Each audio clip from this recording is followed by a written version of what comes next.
Hey folks, this is Ben Gessel. Tomorrow am going to be heading to my parents' house for 4th of July weekend. And I'll be bringing a fair bit of stuff. I can't promise I'll be showing any fireworks shows or anything like that, but if I manage to do that, that'd be awesome. So, sure. Um, so, uh,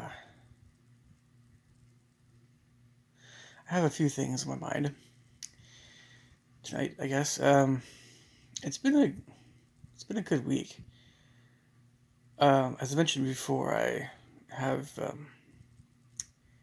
some new students, and I've been counting up at least all the students that I am both currently teaching and those that I'll be teaching in the very near future. And yeah, I'm at 32 actually. So I truly believe that I can actually get to 40 students, which is more than I've ever taught in the near future. That's going to be awesome. That'll be great. But that's my new goal now, is to get to 40 students. I could probably easily get that number.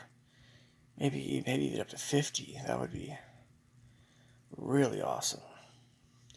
I could probably even have that number, um, even when school hits. Of course, I mean, yeah, have all day Saturday teaching, and then all the times booked solid for Monday through Friday. At 50, that should probably happen, depending on how many students are half-hour students. The more half hours I have, the greater number of students I might be teaching. But um,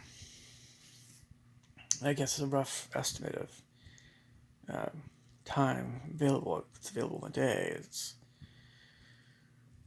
probably somewhere in the vicinity of 12 hours max on Saturday, which is, well, that's a lot. It's probably overshooting it, but easily 8. So, I mean, that'll probably be a lot of the students will be on Saturday, and it'll probably be, yeah, I mean, I don't know. I might be able to get that number to that amount. And I could always have students, that are adult students or students that are being homeschooled or other stuff like that going on while school's going on. So, I mean, it's still a reasonable goal to have to get to 40 students, then 50 after that, maybe. But anyway, it wasn't really what I wanted to talk about so much. It's just, today I was watching, after I finished everything, I was watching some, I guess you could say nostalgia types of things. It was I was adding to some of my playlists of 80's, 80's TV shows, and both live people and animated stuff. And I guess somehow, I don't know how my mind always works this way, but yeah, I mean, I got into these, different trains of getting these different trains of thought, of course, when you're on YouTube, I guess, and surfing around and stuff, and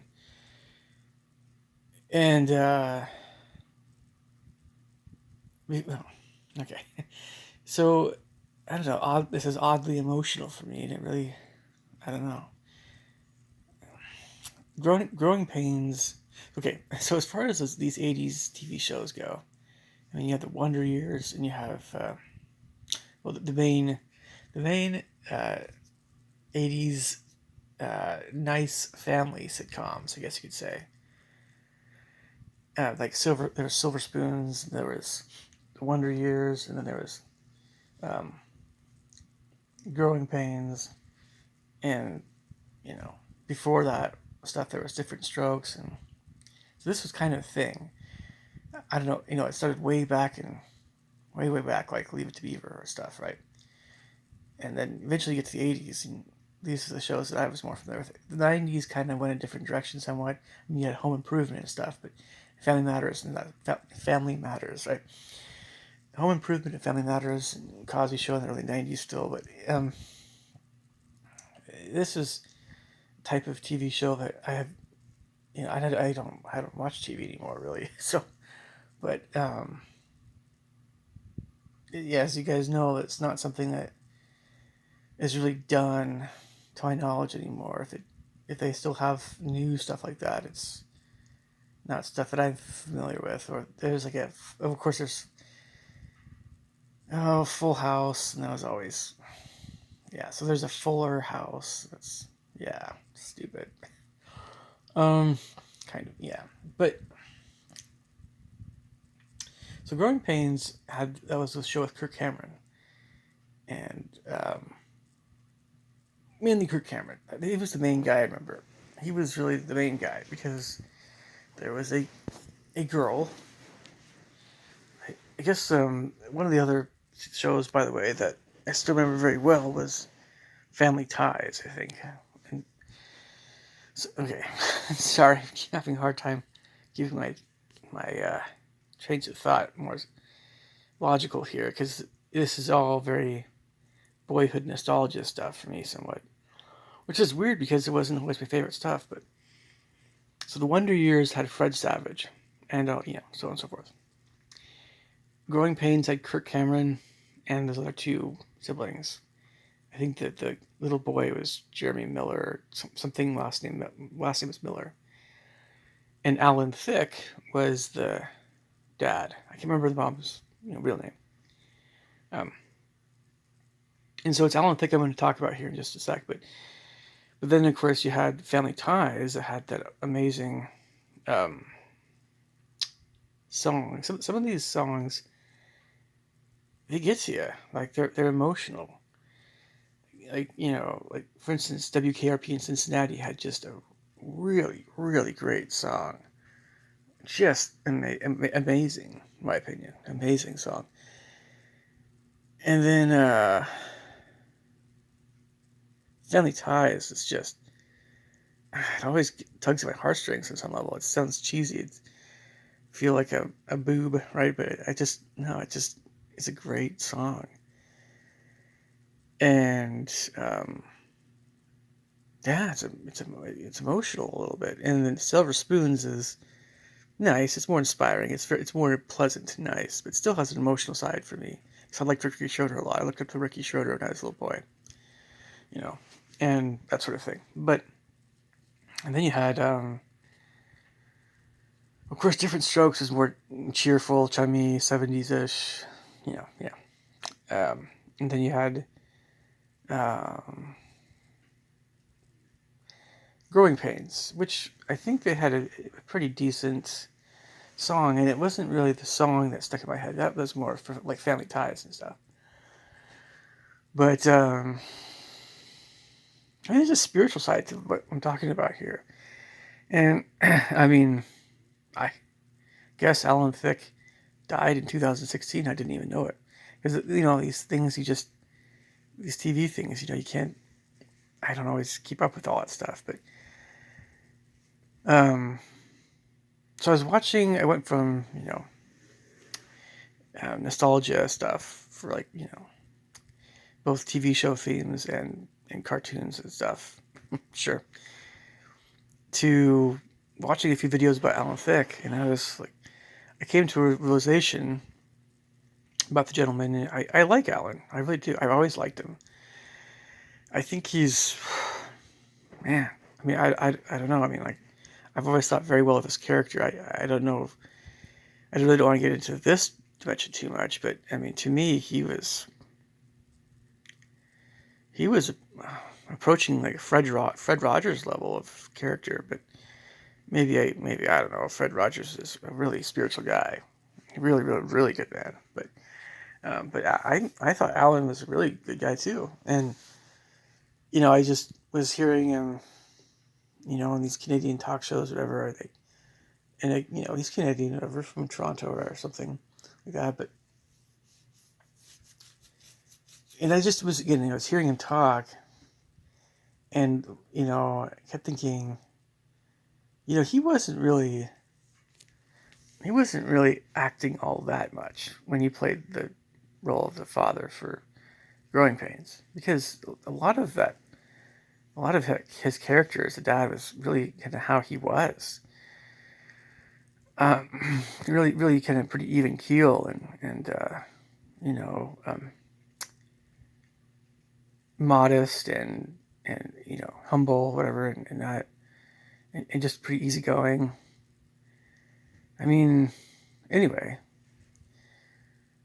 so I guess some part of me is always that part of, okay, this is a little different but similar train of thought. There's always some part of me that I think this is something I need to kind of think about more when I'm writing music too. But there's some part of me that when I hear some of these themes from the 70s and 80s, in particular these TV shows, and somewhere I think on some level it really was something I just absorbed. And it just, a lot of the stuff has stuck with me, and it's almost been kind of it's buoyed me up a lot of times, It's buoyed me up in more ways than I can possibly imagine more recently. A lot of people talk about how there's a dearth of music, and I'm pretty lucky because I'm a composer, so I can just write music that I think is great. And I know what the good stuff is. I know the good composers. I know the good songwriters. I know basically where to look. I know where to look to find not only great stuff that's newer or less familiar, but I know where to look to find to go for the stuff that I like.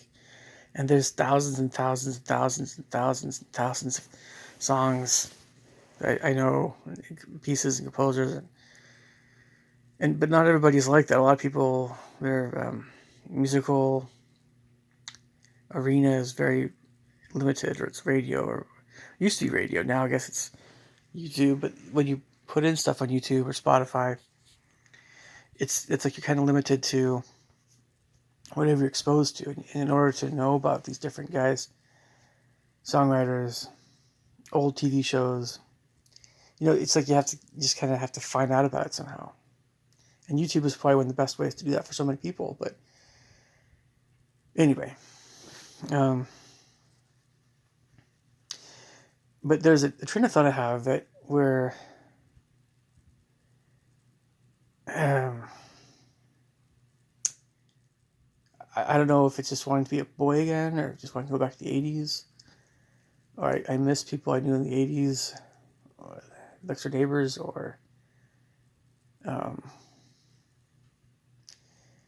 I miss just being able to watch TV with the family as a boy when I was little, and having the great things on TV that were on TV, and just the way everything was. I mean, like, there were some things that were very hard to deal with when I was a little boy. But with regard to what things were like, at home, they were great. They were awesome. And we didn't really watch a lot of TV, but whatever we watched, I remember I loved it. I loved it. And I was a boy in the 80s, but it wasn't really a whole lot. I mean, it was He-Man, and sometimes in the evening we'd watch something like for an hour or two tops, but usually just an hour. Favorite TV show or something. And I remember the 80s was amazing. Once we got to the 90s was that was different. I remember not really liking the shows in the 90s as much as in the 80s. But even in the 90s, there were things that were worthwhile to watch. Even in the 90s. But the 80s was definitely better. Definitely. And then I got to a point where I just wasn't watching TV anymore. I was starting in the 2000s, really, mid-2000s, actually just 2000s in general. And yeah. but it's a part of me. Some part of all that stuff is a part of me. That was the time when I was watching TV, um, even to a certain small extent. And it sounds so silly. You guys have probably really never heard me talk about this stuff very much before at all. But I mean, I just didn't ever watch Growing Pains all that much. But because I saw Alan Thicke play like the dad, I remember the dad's name. I remember how he was. And the weird thing is that I almost want to. I'm sure that the dad on Family Ties is great too, but almost in my mind I kind of combine some elements of those shows in my mind. So I combine the Family Ties awesome song with the Growing Pains dad and Kirk Cameron. So why couldn't they have? I don't know. Anyway, that's just the way I am. But it's like I think as a boy, some part of me. Cause the Wonder Years, to be honest, the Wonder Years was a little bit corny. it was it was fine. I've always liked Fred Savage a lot. He's a great guy, funny kid. Love Princess Bride. Yes. And but when the Wonder Years was not. It was just different. I don't know. It's just I don't know. It was fine. With shows like Family Ties and Michael J. Fox. Come on, Michael J. Fox. I love Michael J. Fox. Family Ties and Growing Pains. Those two shows were great, awesome. And maybe I'm a little too into that one theme from Family Ties at the moment. But some part of me wants something like that again. If I ever were to watch TV again, I mean, really, because I haven't watched TV for a heck of a long time. But if I ever to watch TV again, a TV show, if I were to watch TV show ever again, fairly religiously, it would be something kind of like Family Ties or Growing Pains. Absolutely. I mean, I watched The Cosby Show. And The Cosby Show didn't even have, I mean, it had this fun little intro. It wasn't really, it was a Cosby Show. It was back when we don't have to get into that whole Bill Cosby thing, but Michael Jamal Warner, yeah, he's a really cool guy. I love Jamal Warner. He's a really, really awesome guy. And the whole group, everybody, it was just great. And Perfect Strangers and Balky, and yeah. And there's a whole bunch of those shows. You know which ones I'm talking about. Happy Days, Three's Company, that were earlier, but had reruns, in the 80s. And sure, I mean, I watched a whole bunch of stuff, MacGyver, Quantum Leap, somewhere in the late 80s or early 90s, yeah. Yep, you know what I'm talking about. And of course, there's Magnum P.I. earlier on in the 80s or mid 80s. And I remember Greatest American Hero in the early 80s when I was a little boy. But I guess it's just when you watch TV and you watch a TV show that has, it just feels great. It feels right. Like everything feels right. It's not chaotic. It's not evil. It's not weird. It's not whatever. It's just a good feeling. That's the way those shows were. Growing Pains and Family Ties. I'm sure even like the Wonder Years was like that kind of too. A whole bunch of other shows. Silver Spoons was like that. And what do we have that's like that? So that's why I haven't watched TV. One of the big reasons I haven't. It's way too expensive anyway. If I get a new place, and if I, depending on the situation, if I'm, if it's just me or whatever it is, no, I'm not doing TV. Heck no. Are you kidding me? Not paying for that crap, because that's what it is. There's nothing worth it. Hella beans on TV. It's just, a few little things. Actually, it's just watching older movies and watching older TV shows on YouTube. To be honest, if I want to see a TV show, I'll watch something from when I was a boy or something. Much, much better. Because, like the way that people treat you. Okay, there's real life interactions you have with everybody, and then there's,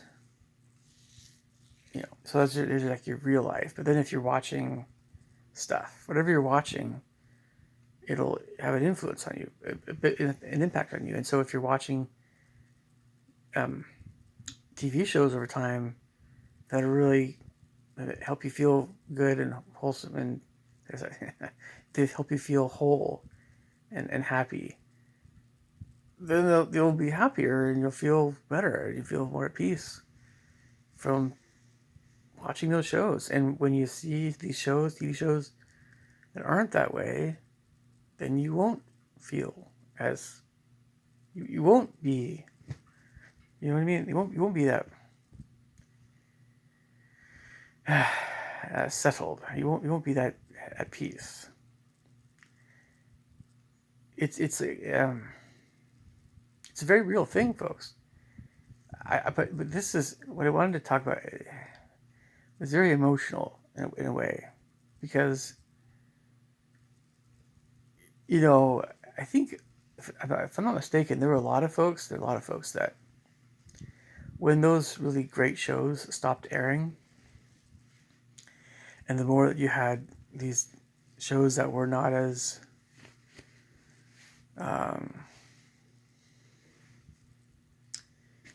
uplifting that took their place, over time, what happened? You start seeing more and more bad attitudes that everybody has in the United States. People are treating people worse. Why are people so unkind? One of the reasons that is the case is what's on TV. Or what's on YouTube. It's what's on anything. You have to actually, I mean, honestly, it's not just Mormons, but a lot of folks just will have no media, or just, let's read the Bible or Book of Mormon or something, or just read a book. But seriously, some people will just do that, and that's it. And Little House on the Prairie, maybe, or yeah, like Dumbo, maybe, if like Disney or something. Some people really cut all the junk out. If it's anything remotely junky, they just won't know. And right now I'm working with a lady with her two kids, and it's kind of extended family situation. But this is a really good family, and they know who I am much better now. First little while was a little bit, we're not sure, but now they know me. They know me well for a while, and I could tell you guys right off the bat, they're Protestant, it's cool, they're Christian, but it's like, it's a good conservative family, and this is the kind of family where they're definitely watching the media that everybody's watching. They have rules. That's how my family was growing up. That's a really good thing. And it's funny because it's like the way that everybody is there. Not just the kids, it's everybody. There's a certain kind of behavior that you come to certain, it's everything. It's like just the way that people are. You know, when you're around people that are really great people, you'll always feel uplifted by them because of what they're, and much of why they're so uplifting and why they're so great to be around has to do with what they're watching. Um, just to give you guys an idea of again what I watch, it's not always Little House on the Prairie, of course not, but me at my most rebellious side, I guess you could say. I don't know, the old Nick and me, I guess. Um, I mean, I'll watch. Um, I used to pick fights with Black Hebrew Israelites for a little bit online. That's been a while since I've done that because they're just idiots, right?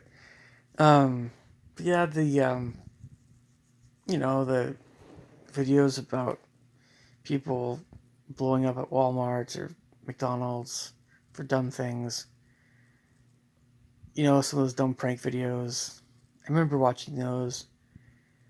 I haven't really been watching those for quite a while. And so I guess more recently, what are the worst videos I've been watching? I don't know, like just something kind of.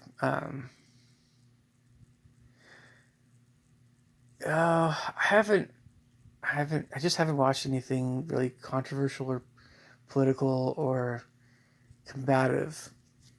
I think it's sometimes with martial arts stuff it can get that way a little bit. The Joe Rogan element, but for the most part, I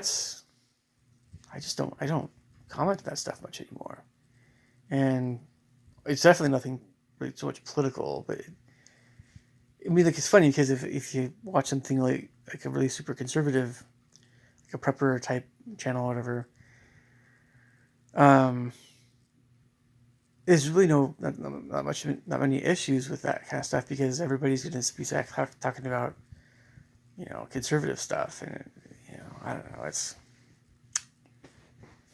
But if you go on a very political, a very neutral political channel or something that gets a lot of traffic from a lot of different folks, it's going to be arguments left and right, and yeah, so I avoid that stuff, because what's the point?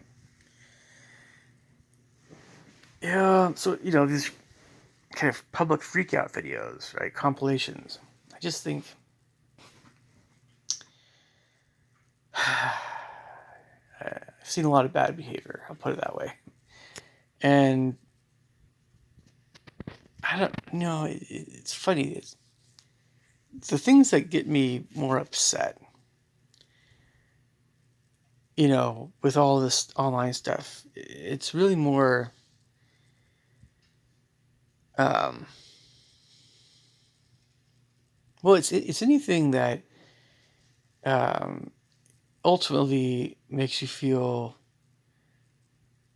um, isolated from everybody else, and it also makes you feel like an evil person or a person that's not worthy of the association with other people.